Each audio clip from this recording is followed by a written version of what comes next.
দুইটার একটা কয়েন পরে রয়েছে, ইজ্জত থাকতে থাকতে ধুয়ে দিই। স্যার যদি জানে আমার পকেটে টাকা আসলো, পাড়াই আলিশ ভাই করিয়া লাগবে। আসসালামু আলাইকুম স্যার। ওয়ালাইকুম আসসালাম। কিরে, তোরে যে সকালবেলা টাকা দিলাম 100, ওইটার তো কোনো হিসাব কিতাব দিলি না। স্যার 98 টাকা খরচ হয়েছে, 2 টাকা ফিরছে, এর লেগে আর ফেরত দেয় নাই স্যার। তুই 2 টাকা ফেরছে, এই 2 টাকা দিবি না? স্যার এটা কি কন, 2টা টাকা, এটা আবার দেয়া লাগে? 2 টাকা কি আবার দেওয়া লাগে? 2 টাকা কি কোনো টাকা না? রুমেন না ধরা খাইছে রে। এটা কি সরকার ব্যাংকে ছাপায় নাই? দে বেটা টাকা দে। কেমন কাজটা দে আবার মোরাজকের লিগা। 2টা টাকাও ছাড় দেয় না। পকেটে চিপে স্যারের দুইটার একটা কয়েন পরে রয়েছে, ইজ্জত থাকতে থাকতে ধুয়ে দিই। স্যার যদি জানে আমার পকেটে টাকা আসলো, পাড়াই আলিশ ভাই করিয়া লাগবে। দে আবার কি দহস? কাজটার করে কাজটা, কিপটা করে কিপটা, খালি চাকরির অভাব দেখা তোর হানে চাকরি করি, কিপটা করে কিপটা। খাচ্চরের ঘরে বড় খাচ্চর। নেদি 2 টাকা পরিষ্কার হয়েছে আবার।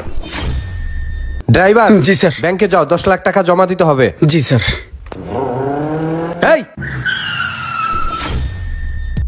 এইভাবে জোরে পিক আপ দিলে কি হয় জানো? 1 পোয়া আন্তাজ তেল যায়, 1 পোয়া। তুমি যে টান্ডা দিছো এটা হইছে?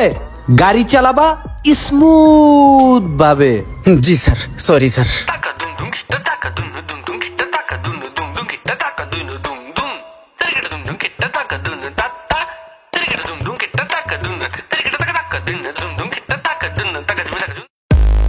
শখ ভাই, চলেন লাঞ্চটা করে আসি। হ্যাঁ ভাই চলেন।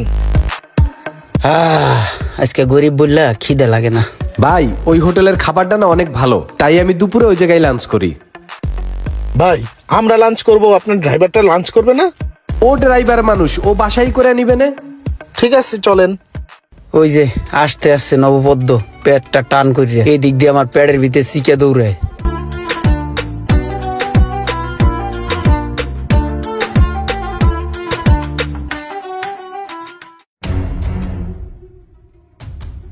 তো মামুন ভাই পরে দেখা হবে, থাকেন, আজকের মতো গেলাম। আর তুমি এক কাজ কইরো, এই নাও এটা রাখো, এটা দিয়ে তুমি নাস্তা পানি করে নিও। ভাই গেলাম। হ্যাঁ ভাই, আল্লাহ হাফেজ। স্যার সালাম আলাইকুম। ওয়ালাইকুম আসসালাম। 500 টাকার নোট দেই না কত বছর ধরিয়া, মেলা দিন পরে একটা 500 টাকার নোট পাইলাম রে বকশিস। এই দাও, টাকা দাও। কিসের টাকা স্যার?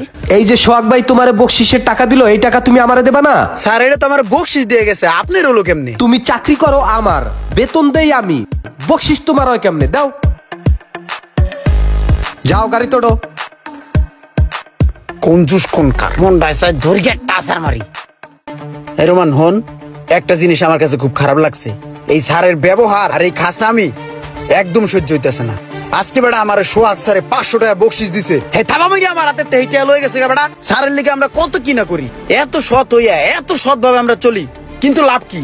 হ্যাঁ কোনোদিন আমগো দিকে খেয়াল করছে? হ বেটা, আমারও জিনিসটা খুব খারাপ লাগে যে এত কিছু করার পরও স্যারের মন আমরা পাই না। হন, আমরা একটা কাজ করবো, যে যেমন হ্যাঁ লোক হেমনই করতে হইব। এটা আবার কি বুঝছস? মামা তো একটা জিনিস রে মামা। স্যার গাড়িতে তেল শেষ, টাকা দেন, গাড়িতে তেল ভরতে হইব। তেল ভরা লাগবে, 2 দিন আগে না তেল বললা? স্যার ম্যাডামে যেই পরিমাণে ঘোরাঘুরি করে এই শপিং মল এই শপিং মল, আর তাছাড়া ঢাকা শহরে যেই পরিমাণে জ্যাম, ওই জ্যামে বসে থাকতে থাকতেই তো অনেক তেল খরচ হয়ে যায়। আর তাছাড়া ইদানিং ইঞ্জিনের ভিতরে কটকট কটকট কটকট করে, ইঞ্জিনেও তেল খেয়ে লাই। আমি একটা ভালো মিস্ত্রিরে দেখাইছিলাম, হ্যাঁ কইল ইঞ্জিনের ভিতরে কি কি জানি আবি যাবি চেঞ্জ করা লাগবো, 1030 টাকা লাগবো কইলো। হ্যাঁ 30,000 টাকা? তাইলে এখন কি করতে হইবে? কি করতে হবে এটা বোঝেন না? সোজা হিসাব, ইঞ্জিন ঠিক করাই দেবো। ইঞ্জিন যদি আর না ঠিক করান, দেখা গেছে 30,000 টাকার লিগে 50 লাখ টাকার গাড়ি নষ্ট হয়ে যাবো। আয় হায়, কি কও? 30,000 টাকার লিগে 50 লাখ টাকার গাড়ি নষ্ট হয়ে যাবে? হ্যাঁ। না না না, তুমি গাড়ি এখনই ঠিক করার ব্যবস্থা করো। গাড়ি এখনই গ্যারেজে নিয়ে যাও, গ্যারেজে যাইয়া ঠিক করে নিয়ে আসো। আর আসার সময় ভাউচারটা কিন্তু নিয়ে আসবা, বুঝছো? আর এই যে টাকা দিতে আসি, তেল ভরে নিয়ে আসো। এখানে 5,000 টাকা আছে, নাও।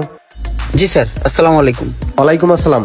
ঠিক মতন বয়ানটা দিছি, বয়ানটা কাজে লাগছে।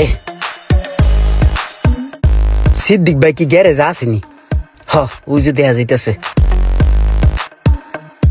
হ্যাঁ সিদ্দিক ভাই, আসসালামু আলাইকুম, ভালো আছেন? এই তো আলহামদুলিল্লাহ। ভাই চিনছেন ওই যে সবসময় যে আপনার গ্যারেজে কাজ করাই? ভাই একটা বিপদে পড়ে আপনার কাছে আসছি, বুঝছেন? আমার না একটা ব্ল্যাঙ্ক ক্যাশ মেমো লাগে, ব্ল্যাঙ্ক ভাউচার। ব্লাঙ্ক ভাউচার তো আমরা দেই না। ভাই আমি তো জানি আপনার ব্ল্যাঙ্ক ভাউচার দেন না, এখন হয়েছে কি অনেকদিন আগে আপনার গ্যারেজ থেকে স্যারের গাড়িটার কাজ করাইছিলাম, ক্যাশ মেমো আমার দিয়েছিলেন, আমি জিনিসটা হারাই ফেলাইছি। এখন তো স্যারের বিলটা দিতে আসে না, বলতে আছে যে ভাউচার লই আসো। এখন যদি একটা ব্ল্যাঙ্ক ভাউচার দিতেন আমি বসাই লইতাম, স্যারের কাছ থেকে বিলটা পাস করাইতাম। আপনি যেহেতু পরিচিত দিতেছি, সমস্যা হইব না তো? না, কি সমস্যা হবে, দেন। এই লোন দিলাম। ভাই অনেক বড় একটা উপকার হইলো, বললে বুঝাইতে পারবো না। আবার আসবো দাদা, আসসালামু আলাইকুম। ওয়ালাইকুম সালাম, আইসেন। ক্যাশ মেমোটা ম্যানেজ হইলো, এখানে স্যার একটু ম্যানেজ করি।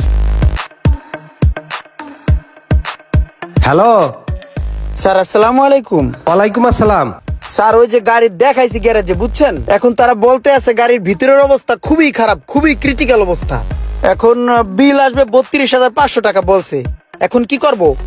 32,500 টাকা? যে আচ্ছা শোনো, তুমি দাঁড়াই থেকে ভালোভাবে গাড়ি ঠিক করিয়া নিয়ে বা। জি স্যার। খবরদার 2 দিন পরে জানি আবার কোনো ডিস্টার্ব না দেয়। আসার সময় ভাউচারটা নিয়ে আসবা, ভাউচার। জি স্যার, জি জি জি জি স্যার, আসসালামু আলাইকুম। যাই এখন তাড়াতাড়ি ক্যাশ মেমোটা লেহাই আলাই রুমান রে দিয়া।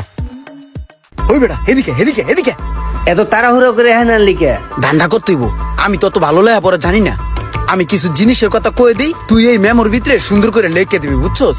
এটা মালিকের দিয়া আমরা কিছু ধান্দা ফিকির করবো, তোরও ভাগ দি মনে।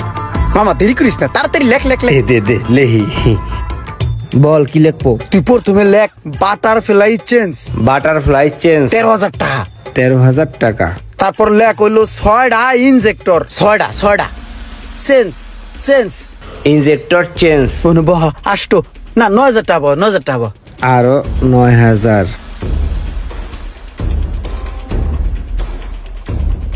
দেখ তো মামা সব মিললে কয়টা হয়েছে? 32,500। 32,500। দে দে দে দে দে। ভালো হয়েছে, এইটা মালিক রে দিয়ে বিলটা লইয়া তোর 2,000 টাকা দিমু নে। চল মামা চল, জায়গা চল। স্যার এই যে বিলটা দেখেন, বিল কত আসছে। ঠিক আছে, 32,500 না? গাড়ি কখন দেবে? স্যার বিকেলে দেবে। বিকালে দিলে আমি একটু বাইরে যাব, তুমি এই গাড়িতে 7,000 টাকা তেল ভরে নিয়ে আসো। জি স্যার। 1 2 3 4 5 6 7, এই হয়েছে তোমার তেলের 7,000 টাকা। আর এই যে এখানে 32,500 টাকা আছে, বুঝছো? এই টাকাটা এখনই বিলটা দিয়া দেবা। হ্যাঁ জি স্যার। এটা সই করাই নিও। জি স্যার। আরে টাকা রে, তুই তো এখন পুরাটাই আমার রে, মালিকের তো এটা বুঝবো না। মালিক যদি একটু সুযোগ সুবিধা দিত তাহলে হয়তোবা রোমান আর ইমরান এই চুরি শেষরামিগুলা করতো না। ওই মামা আমার 3,000 টাকা তেল দাও তো। আপনারা একটু কমেন্ট করে বলেন যে রোমান ইমরান এই কাজগুলা কি ঠিক করতেছে নাকি গুনাহ করতেছে। এই ভিডিওর পরবর্তী পর্ব দেখতে আমাদের সাথে থাকুন এবং আমাদের পেজটাকে ফলো দিয়ে রাখুন। Thank you.